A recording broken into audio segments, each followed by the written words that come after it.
the ADC demanding clarification from the federal government over the alleged coup plot. The military had come out to debunk the allegation that the report rather, of some military officers that were arrested. But the African Democratic Congress and the spokesperson is calling on the federal government to immediately clarify the true nature of an alleged coup plot involving arrested military officers. Tonight, we have the National Publicity Secretary of the African Democratic Congress, ADC, Mr. Bolaji Abdullahi, who is live for us in our Abuja studio. Thanks so much, Malam Abdullahi, for joining us tonight. Well, let me begin. You are curious about the situation in the country, and you believe that if that kind of rumor of that kind of story is coming up at all, it causes for worry. The military has said, no, there is no truth in it. There is no iota of truth or fact in what has happened or what people are saying. But yet, you still say Nigerians should be worried about it. Why do you think so? Well, I mean, thank you very much. The initial report was that arrests have been made of some military officers in relation to attempt to carry out a coup with all details attached. But the military headquarters came out quickly to debunk it. They said there was no such thing, that the people arrested were arrested because they had flunked some examinations and has to do with promotion and all that. But the story continued to grow, and while the story continued to spread and grow, quite significantly, the federal government did not say anything. I mean, allegation of coup is a very, very serious matter. It's something that we thought we have left behind as a country. So when it's coming up, regardless of what, the federal government had a duty to come out to assure Nigerians either to corroborate the submission of the defense headquarters that, fellow Nigerians, there is no such thing. Don't let us be distracted. Our democracy is not under any form of threat. Either they do that, or if they have a contrary information or contrary position, to come out to say, no, defense headquarters is actually not telling the truth. This is the true situation. They didn't say anything either way. And by not saying anything, they allowed the story to continue to fester. Then we saw a subsequent report saying a former governor in one of the states had been arrested in connection to coup that the military headquarters said did not happen. And that story was widely circulated, saying that, as a matter of fact, there are other politicians who have been linked to this attempted coup. As opposition party, that give great cause to concern, because everything is being shrouded in secrecy. So was there an attempted coup or not? If there was an attempted coup, why is the defense headquarters telling us there's no attempted coup? If there was no attempted coup, why is the federal government keeping quiet? Now, by saying that, with that kind of story going around, saying that there are some politicians have been implicated, we got worried. We got worried because we know that this kind of opacity, this kind of lack of transparency creates room, nebulous excuses and pretext to begin to hunt opposition figures in the country, including leaders of parties like ours. And that was why we say, no, we cannot allow this to continue. The federal government must come out and address this issue and stop pretending as if it's not a very serious matter, and must never allow itself to be coerced opportunity to begin to hunt our opposition. So that's our position on it. Although the response of the military said as much as that former governor is under surveillance, not arrested. But if the military says this is not true, why do you think the federal government should be speaking? Because if it is just a phantom in the heads of those, according to the military, those who are purveying what is they call disinformation or lie about a possibility of coup, why do you think the federal government should be responding? And in all of this, why do you think we should be worried? Do you think or imagine that in this age and time, in our civilization as a people, that there will be a military takeover? It sounds like a joke, isn't it? You probably know that because the privileged position that you occupy. Majority of Nigerians don't feel the same way. And the mere rumor of a coup is enough to destabilize markets. It's enough to create panic in societies like ours. So the federal government has a duty of accountability to citizens. I mean, it's good that Defense Headquarters said there was no coup, but the story continued to grow. And if the story continued to grow, then the federal government should be concerned as a responsible government to say, look, our Defense Headquarters has spoken that this did not happen. But the story continued to spread. And we begin to hear even that some civilians were involved and have been under surveillance. What does it mean to say people are under surveillance? Are you saying that the rumor of a coup is from the same source as the story that some politicians are under surveillance? And that's why we said if such stories exist, the federal government has a duty of accountability to citizens to say, this is not true. Because if the Defense Headquarters is saying that some of our people have been arrested, but they've been arrested because they failed exams, when do people start getting arrested for failing exams? So we are not saying the Defense Headquarters is telling lie, but we are saying that the federal government has a duty of accountability. The Defense Headquarters is not responsible to us, it's responsible to their commander-in-chief, which is the President of Nigeria.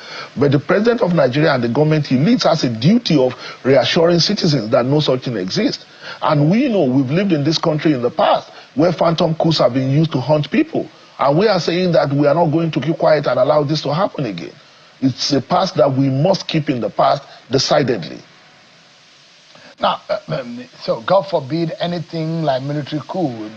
During the second term of Obasanjo and in recent past, we've heard about the possibility, and the military comes out to say, no, this is not happening. Is there anything this government should be doing? You have said that it raises concern, and the average citizen, and you've raised the implication of what the rumor alone could be for the market and for the polity.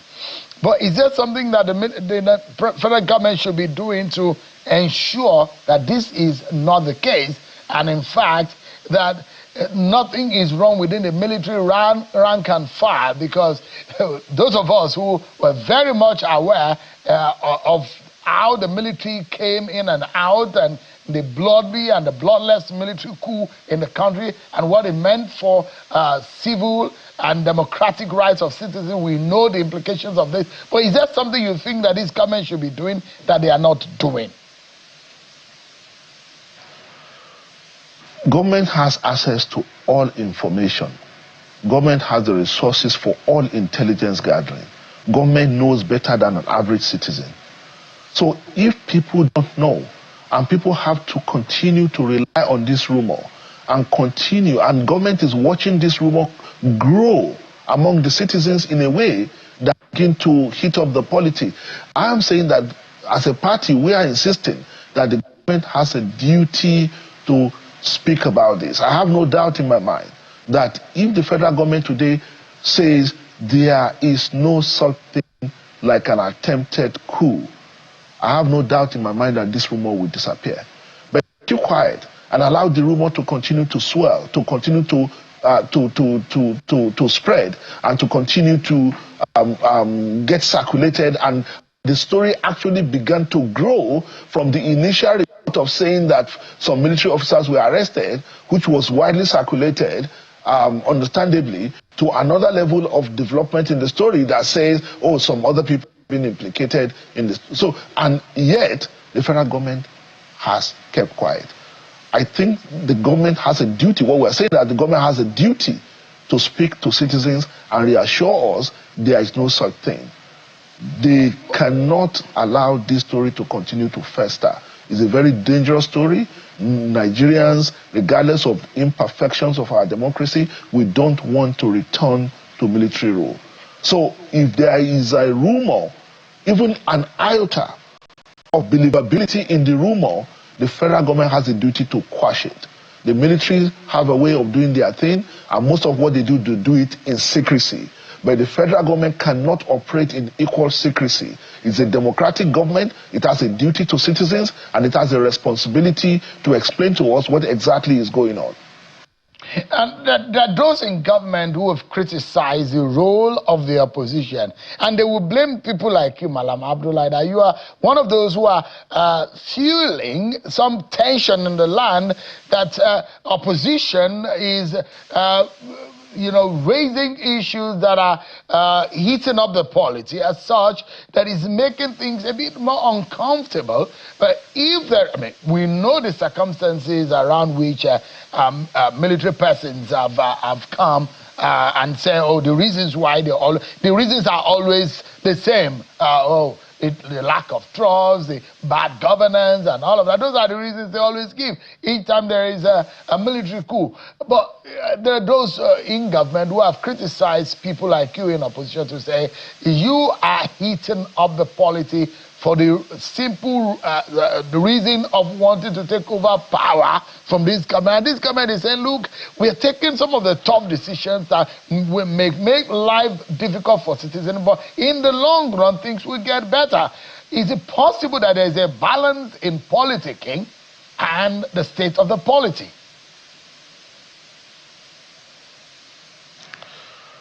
Well, if coming out to say that Nigerians are suffering, or saying that the country is being badly run, amounts to heating up the polity, I think, Shehu, you are probably more guilty than myself, or than the opposition party. I've listened to some of your clips. I've listened to some of your narratives, saying that this government is not doing a very good job, which is the right thing to say. So, democracy by its nature promotes dissent. By its very definition, democracy means there is accommodation for alternative views and for multiple perspectives on issues, and that citizens can say what they want to say within the confines of the law. But when we begin to use national security as a pretext to silence dissent, as a pretext to shut people up, as a pretext to abridge the right that the Constitution of the Federal Republic of Nigeria has granted citizens, then our democracy is in trouble. It means that our democracy is deficient in terms of quality. It means that as citizens, we are not enjoying the benefits that democracy should confer on us. So I'm saying that I don't want us to dwell too much on this issue of whether there was a coup or not. I've said the position of the African Democratic Congress, which is that the government needs to quash this rumor once and for all. So if we continue this conversation along this line that suggests that there could be possible explanation for even any form of threat to our democracy by the military, is to also continue to give life to that kind of perspective, which I think is wrong. You and I have a duty not to promote that kind of narrative. The most important thing we should stick to is that the government has a duty to reassure us that there is no such threat to our democracy. The work of the opposition is what the opposition is doing. All over the world, what opposition does is to continue to hold government accountable. And that is no more important than the responsibility that the Constitution has granted ordinary citizens to hold government accountable. That does not in any way provide pretext for any unconstitutional takeover of government or even an attempt in that regard. But what's your view and the view of the ADC and the opposition with respect to the agitation for the federal government to free Nnamdi Kanu, despite the fact that he's still facing trial in the Nigerian court? There was a protest on the street of Nigeria yesterday. What are your views on what happened and how it transpired? without prejudice to the material particulars of the case, the right to protest is a democratic right, and that is part of what I was saying earlier. Citizens have the right to protest. If we say we abhor military rule, one of the reasons we abhor military rule is that we want to have the right to protest. We want to have a country where citizens, when they are not happy with government, can march peacefully and show their grievances. That does not mean that government has to listen, but government has to create accommodation for citizens to express their rights to protest. Is the democratic right, the right of protest is guaranteed in our constitution. The citizens have the right to protest. So what I'm saying in essence is therefore that regardless of without prejudice to the material particular of the case of Nnamdi Kanu, whether it should be released or not, what is topical for us as a party is that under no circumstance should government abridge the right of citizens to protest or threaten the right of citizens to protest. But is the ADC of the view that the federal government should work on the immediate release of Nnamdi Kanu as being the agitation as being portrayed on the street? And we saw Omoyele Sowore, who is asking for support from other political and opposition leaders like Atiku Abubakar, who also accepted to support. But this also comes on the heels of those who are saying if the federal government can grant clemency and the prerogative of mercy on some Nigerians who are convicted for different crimes, that Nnamdi Kanu should be given that opportunity to go home.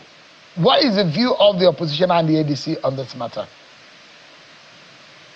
Well, I must say that, like I said, without prejudice to the material particular of why Nnamdi Kanu is being held, as a party, we've not made a statement on this as a political party. And I don't want to give you my personal view, hence it's been mistaken. But what we are saying is that we are focusing on the right of citizens to demonstrate. The citizens have the right to protest in support or against anything that government does or does not do. That is fundamental, that is sacrosanct. Number two, you made reference to the clemency that the government recently granted some criminals in the name of prerogative of mercy. And like we said in our reaction to that, is the most irresponsible use of the presidential prerogative of mercy. Because when you begin to release hardened criminals, people who have poisoned our society with drugs, drug dealers, people who are on life sentence for violating the laws of Nigeria regarding drug trafficking, and you barely 2 years into their conviction, you release them under the so-called prerogative of mercy. That is very, very unfortunate. The ADC condemns it, and we believe that it's a national embarrassment. And you could see that the government also realized that it has made a mistake. It's beginning to backtrack to say, oh, no, it was just a proposal, we're just thinking about it and all that. But when you announce that you have granted pardon to criminals, to murderers, to all kinds of criminals, to all kinds of people put away by the law of Nigeria in the interest of the society, and you are bringing them back, and you actually announce that you are granting them pardon, only for the citizens to protest, then you begin to say, oh, actually, and it's consistent in this government. This flip-flopping is consistent. It's become the main characteristics of this government. They move forward today, they move backward tomorrow. They say one thing today, they say another thing tomorrow. So I have no doubt that regardless of what, Kanu has not been convicted, his case is in court, and because the case is in court, I, by my training, know that when a case is in court, you don't begin to talk about it. Be that as it may. He's not convicted. Were he to have been convicted, then we will have rested on the premise on why he cannot be released, why criminals and murderers and drug traffickers have been released. Then that would have been the pretext for the basis for our argument. That's why I said, for me, we are going to stay on safe ground. And that safe ground is to stick to the fundamental that the citizens of Nigeria have the right to protest and have the right to go on the streets of Nigeria to protest. They have the right to go to the National Assembly. The National Assembly is the bastion of democracy in Nigeria. And I'm surprised that they're saying that protesters cannot go to the National Assembly. If they cannot go to the National Assembly, where the representatives of the people are, then where will they go? Where will they go? Citizens have the right to go to the National Assembly and protest and hand letters and petitions to their representatives and say, this is what we demand of you as our representative, and that is what is called democracy. Any democracy that does not allow that is not worthy of that name, and it needs to be re-examined. Even when the court order, a competent court in Nigeria said there is an order be restricted because of history of what has happened, and you still think that it's not legitimate enough. A competent court has said, do not go there. You don't think that that should be obeyed? Court says that the protesters should not go where? Gave an order that the some areas within the central part of Abuja, including the National Assembly and the Presidential Villa, are no-go area, and protests should be taken elsewhere in the other parts of the city. I didn't say people should go to the Presidential Villa, because that has its own implication. And that's why I said the National Assembly. And without prejudice to the power of the court, I don't think the court has the right to take away from citizens the rights that the Constitution, I don't think the court has the power. I'm not a lawyer, but I don't think the court has the power to take away the right that has been granted to citizens by the Constitution. The Constitution of the Federal Republic of Nigeria did not take away the right of expression from citizens, and no court can take that away from them. So that's why we are saying that the citizens have the right to protest. And you see, it's very important that we make excuses for ourselves to say our democracy is young, is nascent. But how do we grow this democracy if it does not accommodate basic democratic practices and basic democratic principles? We all love to go to the United Malam Abdullahi, quickly before we don't despise them. Yeah. Quickly before we go, how is the ADC reacting to the appointment of Professor Amupito and the confirmation by the Senate? Well, I mean, the Senate confirmation is not, with due respect to the National Assembly, we have learned over time that the Senate conversation, especially this Senate, this Senate has declared that whatever the president wants, the president gets. So I think it's just formality that Amopito goes to the Senate to be screened. It's because it's required. That's why it's done. There's no way on earth that he will have been turned back for any reason whatsoever. But what we are saying as a party, he has made promises. We don't have any reason to preempt him, but we know that Nigeria has the right infrastructure and technology for effective, transparent, and dependable electoral process. What is missing is the human factor, and we are hoping that Professor Amupito, with his background and with the kind of thing we hear him say, will actually allow the technology to function in the interest of our election. We are ready. We are ready. We know what is possible, but as opposition party, we are ready.